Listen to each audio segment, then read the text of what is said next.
Hello, this is Pastor T. It's so good to be with you again. Coming to you from my happy place, my pool table. This is where I come to think and relax and just get away from things. It's been very nice to have it here lately. We're still in the midst of the COVID-19 crisis, and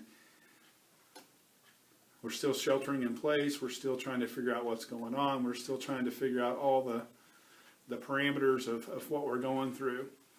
Nobody has it all figured out, and nobody knows how long it's going to last. But I was thinking this morning, and as I got off the phone with someone, and they were kind of talking about the changes that have been going on in their family, and they'd have family members that had lost their job going through this. And I remember back to a time in my life when I was kind of forced to change jobs. But I remember that experience now. At the time, it was hard.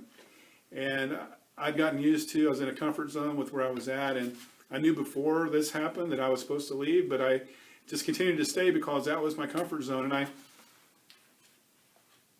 when I came to the point, though, when I had to leave, and when I was forced to leave, that I had to make a decision. I could either be bitter about that, or I could see this as an opportunity to go into something else that maybe I would like more. And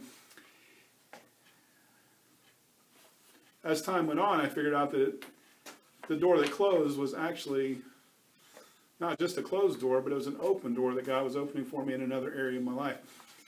And I'm so thankful for that now. And I see that it was such a positive thing, but it's hard to see that in the moment. And I shared with her today, as I spoke to her on the phone, I told her about that experience. And I said, possibly for your family member right now, it seems very difficult.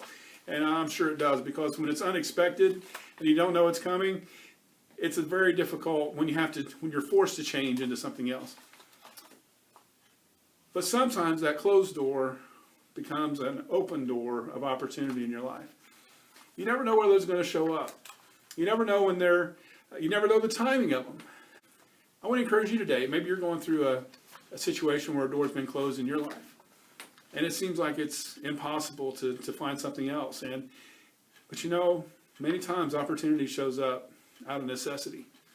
Many times when one door closes, you're forced to go into something else, and you're forced to do and to see things differently. And when you're forced to do that, all of a sudden, if you'll just get off the bitterness and the anger and the being mad at the situation that's going on, and just get to a place where, okay, God, open my eyes to see this door's closed. Lord, you've closed this door in my life.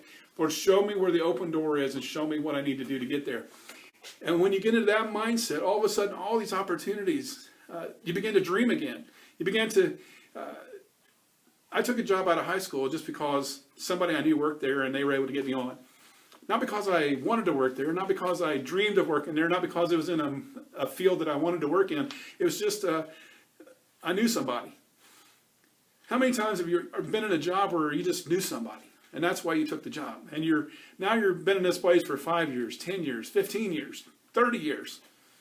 And you've never really wanted to work there. You don't enjoy working there, but it's just where you wound up. It became the normal thing in your life. What if that door closed and all of a sudden you're able to dream again? You're able to say, hey, this is what I like to do. This is what I wanted to do. This is what I'm passionate about. This is the field that I feel like I was built for and that I'm made for. That you wouldn't go into unless this door closed. Unless normal became not an option anymore, and you had to jump into abnormal, and you had to jump into doing something you'd never done before.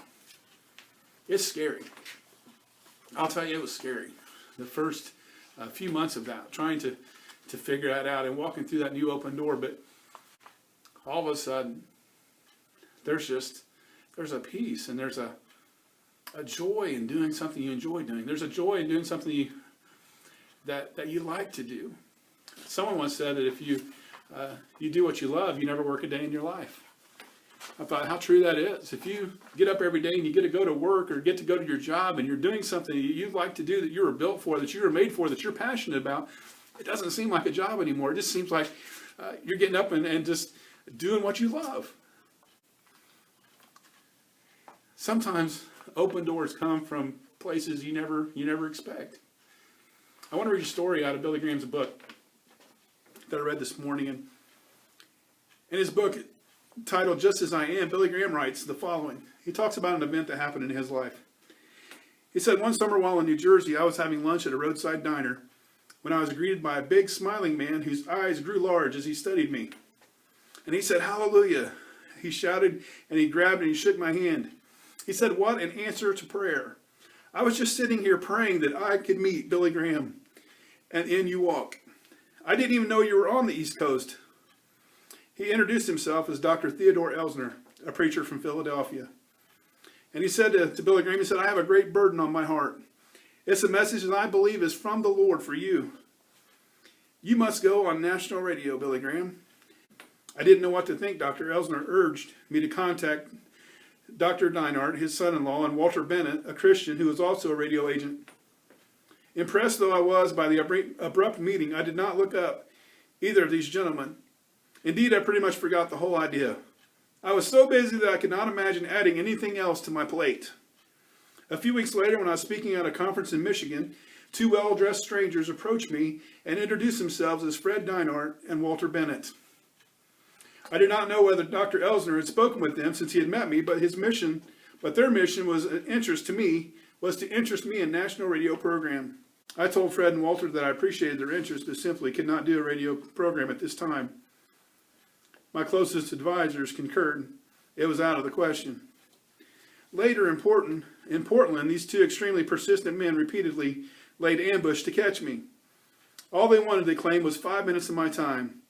I got so irritated at their pestering me that sometimes I took the back elevator to avoid them. I finally told Grady to let them know that I was not interested in their scheme and to get me into their scheme to get me into radio broadcasting and to leave me alone. As I came out of my hotel one night, continues Billy Graham, there they were. They said, we want to say goodbye. One of them said, we're leaving tonight for Chicago.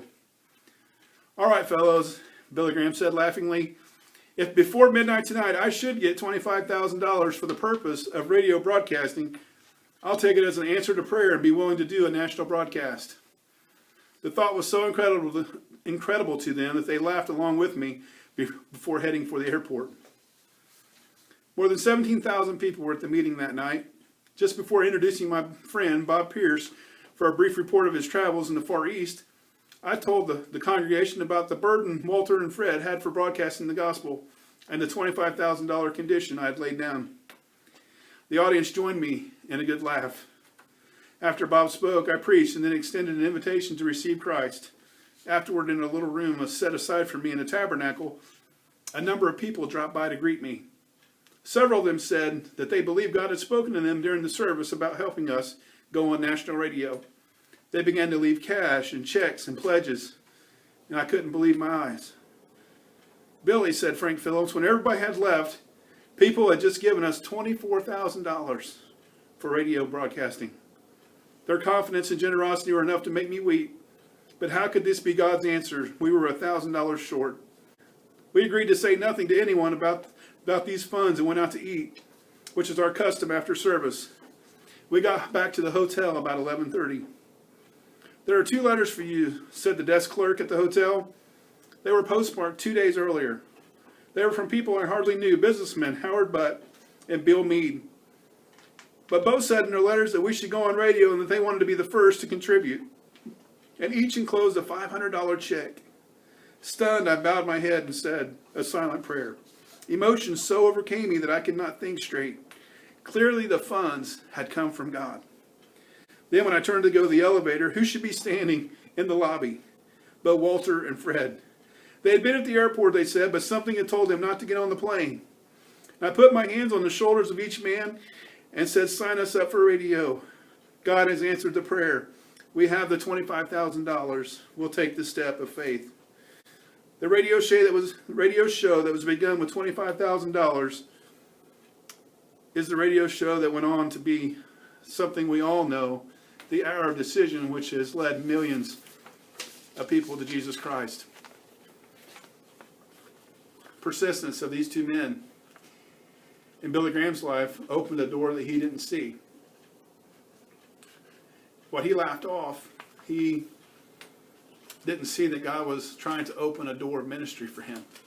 Open a new door of of opportunity for Him. Maybe what you're going through right now, you don't see that there's an opportunity right in front of you. There's an opportunity right before your eyes, but an opportunity nonetheless. What are you going to do with it? Could this be your open door? Could this be your opportunity to move into a new place in your career, a new place in your relationship with Christ, a new place in your relationship with your family? We've been given something that money can't buy. We've been given something that no one else can give us. We've been given the gift of time at this moment in our lives. Time to spend with our families, time to dream a little bit, time to explore the opportunities and the open doors before us.